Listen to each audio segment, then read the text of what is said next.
Kenapa? Karena mobil ambulans itu sangat dibutuhkan pada jam 10 itu, karena akan dipakai untuk mengantar jenazah ke pemakaman. Loh, emang siapa yang meninggal?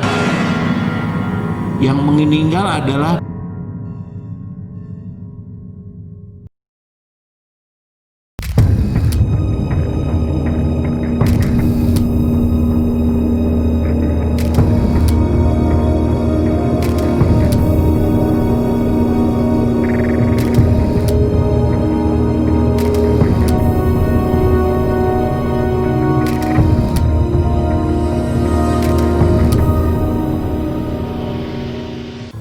Selamat malam sobat Malam Mencekam.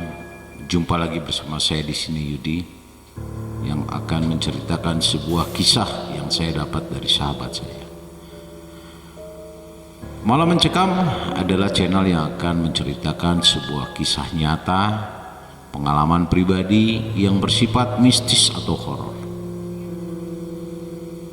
Kisah ini dimulai dari sahabat saya yang menceritakan pengalaman yang dialaminya kepada saya. Sobat MM, sahabat saya ini bernama Mas Kirman. Beliau adalah seorang penjaga masjid. Kisah ini terjadi kurang lebih tahun 2003. Ketika tidak ada kegiatan, Mas Kirman ini mengisi waktu dengan melakukan apapun yang dia bisa lakukan. Di masjid tersebut itu tersedia banyak perkakas, alat-alat pertukangan, ada gergaji dan lain sebagainya. Kemudian juga ada papan yang selalu disiapkan. Karena mengisi kekosongan waktu, Mas Kirman ini melakukan sebuah inisiatif untuk mengisi waktu itu dengan mengambil sebuah papan dan memotong-motongnya dengan gergaji, dipersiapkan untuk padung. Sobat MM pasti tahu apa itu padung. Padung adalah tempat di mana untuk tulisan orang yang meninggal di kuburan. Waktu itu tepat jam 12 lewat setelah lohor, setelah sholat zuhur, Mas Kirman melakukan kegiatan itu. Dan ada seorang bapak-bapak yang datang ke masjid dan melihat aktivitas apa yang dilakukan oleh Mas Kirman. Kita sebut saja bapak itu namanya Bapak X. Kemudian bapak itu bertanya sama Mas Kirman, "Mas, sedang ngapain, Mas?" "Ini Pak, saya mengisi kekosongan waktu, potong-potong papan untuk padung." "Loh, memang siapa yang meninggal?" "Nggak ada sih Pak, hanya buat persiapan saja." Tapi Mas Kirman kemudian melanjutkan perkataannya dengan, "Siapa tahu mungkin Bapak mau daftar," dengan bercanda tentunya. Akhirnya singkat cerita sampailah azan asar. Dan Mas Kirman bersama jemaat lain juga bersama Bapak itu melakukan sholat berjemaah, sholat asar. Selesai sholat asar, Mas Kirman mendapatkan sebuah berita dari kampungnya, tempat orang tuanya tinggal di Cirebon. Informasi bahwa orang tuanya, bapaknya Mas Kirman, itu sakit. Kemudian Mas Kirman dengan izin kepada DKM, akhirnya saat itu juga Mas Kirman berangkat ke Cirebon dengan menggunakan ambulan. Karena tidak ada kendaraan lain waktu itu, jadi terpaksa harus membawa kendaraan itu menggunakan ambulan. Ternyata setelah sampai di Cirebon, alhamdulillah bapaknya tidak terlalu parah sakitnya dan akan sembuh. Tidak berselang lama, ternyata ada temannya Mas Kirman di Bandung yang sama-sama juga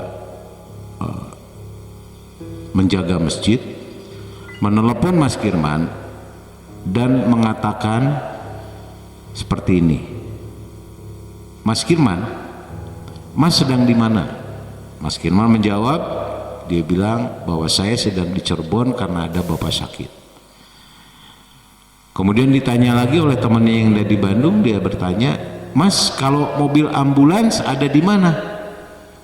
Oh, mobil ambulans saya bawa, tadi saya sudah izin sama DKM. Oke Mas, kalau begitu sebelum jam 10 malam ini tolong Mas Kirman segera bisa pulang dan sudah sampai di Bandung. Kenapa? Karena mobil ambulans itu sangat dibutuhkan pada jam 10 itu karena akan dipakai untuk mengantar jenazah ke pemakaman. Loh, emang siapa yang meninggal? Yang meninggal adalah Bapak X. Ini yang membuat Mas Kirman kaget. Dia bilang, innalillahi wa inna ilaihi raji'un. Tadi sore bercanda, tadi siang bercanda, tadi sore sholat berjemaah asar, ternyata bapak itulah yang meninggal. Yang membuat Mas Kirman merasa berdosa adalah bercandaannya waktu siang tadi, waktu dia memotong kayu dan mengatakan bahwa ya Pak, memang bukan untuk siapa-siapa, hanya untuk persiapan saja. Tapi kalau bapak mau daftar, ya silakan. Ini yang Mas Kirman benar-benar sangat menyesal dengan candaannya. Tapi yang namanya maut kita tidak tahu, semua adalah rahasia ilahi. Moral dari cerita ini yang ingin disampaikan adalah hati-hati dengan candaan kita, hati-hati dengan kata-kata kita, karena kata-kata itu bisa menjadi doa. Lebih baik kita berbicara hal-hal yang positif untuk kehidupan kita, mempergunakan lidah dan mulut kita untuk berbicara hal-hal yang positif. Ini moral cerita yang kita dapat dari cerita Mas Kirman ini. Sobat MM sekalian, jika Anda suka dengan cerita ini, silakan Anda untuk like, komen, dan jangan lupa untuk share ke teman-teman Anda. Serta Sobat MM jangan lupa juga untuk Anda dukung channel kami agar bisa lebih baik lagi ke depan dengan menekan tombol subscribe. Dan jika Sobat MM sekalian memiliki cerita pengalaman pribadi, silakan Anda share kepada kami melalui email yang kami siapkan di bawah ini. Terima kasih sudah menonton video ini. Terima kasih sudah mengklik video ini. Tetap dukung kami dan jaga selalu iman kepercayaan kita kepada Sang Maha Pencipta. Terima kasih Sobat MM. Assalamualaikum warahmatullahi wabarakatuh.